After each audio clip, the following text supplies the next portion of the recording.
Assalamualaikum warahmatullahi wabarakatuh. Alhamdulillah, wassalatu wassalamu ala rasulillah Sayyidina Muhammad ibn Abdullah wa ala alihi wa sahbihi wa mawalah wa la hawla wa la quwata illa billah. Nah anak-anak, hari ini kita akan kembali pada pelajaran Sirah Nabawiyah. Nah anak-anak, sekarang kita memasuki pada halaman 12. Pada halaman 12, judul nomor 6, judulnya Tuhan diutus dengan membawa keadilan, dengan membawa kebenaran dan keadilan. Jadi ceritanya ketika perang Badar, biasanya Rasulullah itu merapikan soft-soft, ya. Karena barisan perang itu harus rapi, tidak kacar-kacir, terus juju maju, mundur, kacur-kacur, ya. Maka barisan perang itu harus rapi. Ketika rapi, maka perang itu bisa dikendalikan dengan baik. Maka ada seorang sahabat namanya Sawad bin Ghaziyah. Ada Sawad bin Ghaziyah keluar dari barisan, rodok maju didik, ya, agak maju sedikit. Maka kemudian agak dimundurkan gini sama Rasulullah pakai tongkat, ya. Jadi agak dimundurkan sama tongkat sama Rasulullah, deg-deg dimundurkan. Nah maka kemudian kena ke perutnya. Rasulullah menyuruh luruskan, lempengkan itu luruskan wahai Sawad. Maka kemudian kata Sawad bin Ghaziyah ini, ya Rasulullah, Anda itu menyakiti saya. Padahal Anda itu diutus untuk membawa keadilan dan kebenaran. Nah maka kemudian ya sudah, kemudian mau apa? Balas ya Rasulullah. Oh, membalas, ya tidak apa-apa. Dibuka sama Rasulullah baju besinya, kemudian dilihatkan perutnya. Sudah, silakan dibalas wahai Sawad. Begitu kelihatan perut Rasulullah, bukan dipukul malah dicium sama sahabat, ya. Anak-anak, ini menunjukkan bahwa para sahabat dulu itu mencintai Rasulullah itu lebih dari dirinya sendiri. Apa kata sahabat? Ya Rasulullah, saya kepingin kalau seandainya saya meninggal, sebelum saya meninggal, saya masih bisa menyentuh perut Rasulullah. Saya bisa kulit saya dapat bertemu dengan kulit Rasulullah. Nah itu yang luar biasa, Nana. Itu yang kita tiru. Bagaimana menirunya? Perbanyak bersolawat. Allahumma sholli ala Muhammad wa ala ali Muhammad. Yang cinta kepada Rasulullah, karena Rasulullah cinta kepada kita. Kemudian pembahasan selanjutnya adalah tebusan tawanan Badar. Nah kemudian ketika sudah selesai perang Badar ini, orang-orang sudah kalah, orang kafir sudah kalah. Maka kemudian ada 70 orang yang meninggal, kemudian yang ditawan 70 juga. Nah sedangkan orang Islam yang meninggal ada 14. Dari 70 yang ditawan, dari 70 orang ini yang ditawan, nah maka kemudian apa yang harus dilakukan? Karena ini baru pertama kali Rasulullah ikut perang, ya kan? Nah maka kemudian harus nunggu wahyu. Kalau ada yang terjadi, ini gimana? Maka kemudian Abu Bakar mengusulkan, ya Rasulullah, orang yang ditawan itu ditahan, Rek. Jadi kalau ada perang, orang yang kalah, yang ketangkep, umpama maling, uber-uberan, kejar-kejaran, ada yang ditembak sama polisi mati, ada yang ditangkep. Nah yang ditangkep ini mau diapakan? Habis ditangkap ini mau diapakan?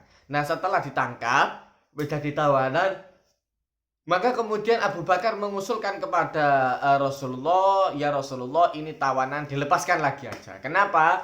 Karena di kota Mekah itu ada keluarga-keluarga kita, ya. Jadi ada keluarganya Rasulullah, ada keluarganya Abu Bakar dan lain sebagainya. Nah itu karena di kota Mekah itu ada keluarga-keluarga kita, terus juga di antara mereka ada orang-orang miskinnya. Kemudian kata Sayyidina Umar mengusulkan, ya Rasulullah, dibunuh saja, percuma ngebeki, ya. Orang-orang seperti ini tidak akan diberi hidayah. Sudah, kalau memang kafir wae, pateni langsung. Wah, kalau Sayyidina Umar langsung bunuh. Kalau Sayyidina Abu Bakar jangan, ya Rasulullah. Sudah dibebaskan, dimintai tebusan saja, Nah kemudian yang diterima usulnya adalah Umar bin Khattab. Maka Rasulullah memuji Abu Bakar. Ini dipuji di situ ada di catatan kaki, ya, dibaca. Rasulullah memuji Abu Bakar, dipuji Abu Bakar. Kenapa? Kata Rasulullah, Abu Bakar, Anda hebat, mirip seperti Nabi Nabi Ibrahim dan Nabi Isa. Ya, ini diingat-ingat. Nabi Ibrahim, Abu Bakar mirip seperti Nabi Ibrahim dan Nabi Isa. Kenapa? Berdasarkan firman Allah Ta'ala itu ada faman tabi'ani fa innahu minni wa man asani fa innaka ghafurur rahim. Ya Allah, orang yang mengikuti saya maka dia termasuk golongan dari saya, dan orang yang kemudian maksiat kepada saya, wow, Abu Bakar itu disakiti luar biasa loh sama orang-orang kafir, tapi ya tetap memaafkan. Waman aswani, dan barang siapa yang bermaksiat kepada saya, fa innaka ghafurur rahim. Ya Allah, sesungguhnya engkau adalah zat yang maha pengasih. Jadi dimintakan maaf. Ngelama luar biasa, tetap dimintakan maaf. Nabi Ibrahim sama Nabi Isa itu kayak gitu. Ya, ditantang sama umatnya, dibakar ya. Kemudian apa kata Nabi Ibrahim? Ya Allah, itu mereka mudah-mudahan diberi hidayah. Dan kalau mereka tidak bisa diberi hidayah, mudah-mudahan diampuni oleh Allah Ta'ala. Ngono ya. Jadi ojo langsung pak ini. Ya, nah ini yang ditiru anak-anak. Kemudian yang Sayyidina Umar kata Rasulullah, bagus juga. Cuma kata Rasulullah, Sayyidina Umar sama seperti Nabi Musa dan Nabi Nuh. Apa kata Nabi Nuh di dalam surat Nuh? Ah, ini yang hafal juz 29, ada di dalam surat Nuh.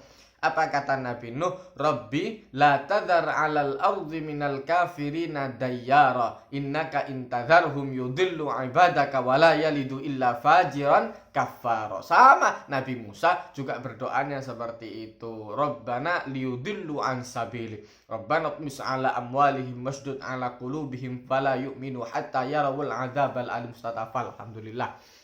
Ya anak-anak. Nah, kemudian doanya Nabi Nuh alaihi salam itu sama. Ya Allah, mereka ini orang-orang yang durhaka, maka hancurkan mereka semua. Rabbila tadar alal ardi minal kafirina dayyara. Ya Allah, jangan sampai ada satu orang kafir yang membuat keluarga, yang sampai berumah tangga, sampai nikah, punya anak, sampai entek no kabeh. Mau kong luar biasa, mangkel luar biasa Nabi Nuh alaihi salam. Akhirnya kemudian Allah Ta'ala menghabiskan semua umatnya Nabi Nuh yang mokong-mokong. Sama Nabi Musa pun seperti itu. Didoakan Fir'aunnya mati semua. Fir'aunnya mati semua. Ya. Nah, maka kemudian kata Rasulullah, Abu Bakar sama seperti Nabi Ibrahim dan Nabi Isa, dan Umar sama seperti Nabi Musa dan Nabi Nuh alaihi salam. Maka kemudian Rasulullah setuju dengan pendapatnya Abu Bakar, dan kemudian memerintahkan agar tidak melepaskan seorang tawanan kecuali dengan tebusan. Jadi ada tebusannya harus. Tebusannya apa? Tebusannya adapun jumlah tebusan dari kira-kira sekitar 1.000 sampai 4.000 dirham. Dirham itu uang perak waktu itu ya, mata uang perak, pakai perak. Jadi agak mahal. Nah, maka kemudian modelnya kira-kira sama seperti itu ya anak-anak ya. Kemudian adapun bagi tawanan yang miskin, orang-orang yang miskin yang tidak mampu untuk membayar, maka mereka dapat membaca dan menulis, maka disuruh mengajar 10 orang Islam, anak orang Islam di Madinah. Jadi yang tidak mampu, yang tidak kaya, disuruh untuk mengajarkan anak-anak orang Islam. Karena pada masa itu, pada masa Rasulullah, ada di antara mereka orang-orang yang tidak mampu, tidak kaya, tapi pinter. Ya, ada orang yang kaya tapi nggak pinter, ada yang nggak kaya tapi pinter, ada yang kaya pinter, ono sing nggak sugih nggak pinter pisan, cakep. Ya, tapi tetap memiliki keahlian. Setiap manusia memiliki keahlian masing-masing, tidak boleh saling menghina. Oke? Nah, jadi seperti itu kira-kira anak-anak pembahasan hari ini, ya kan? Nah, kemudian dikerjakan di situ pertanyaannya, ya, ceritakan dengan singkat apa yang terjadi sawat dengan Rasulullah. Nah, itu sudah dijelaskan sama Ustaz, tinggal ditulis. Kemudian apa yang diperbuat Rasulullah terhadap tawanan perang. Mengenai tawanan itu, pendapat siapa yang disetujui Rasulullah? Kemudian ditebus dengan apa? Nomor 5, nomor 5, ya itu ditambahi 1 nomor. Nomor 5 silakan ditulis mirip siapa? Mirip siapa? Mirip siapa Abu Bakar?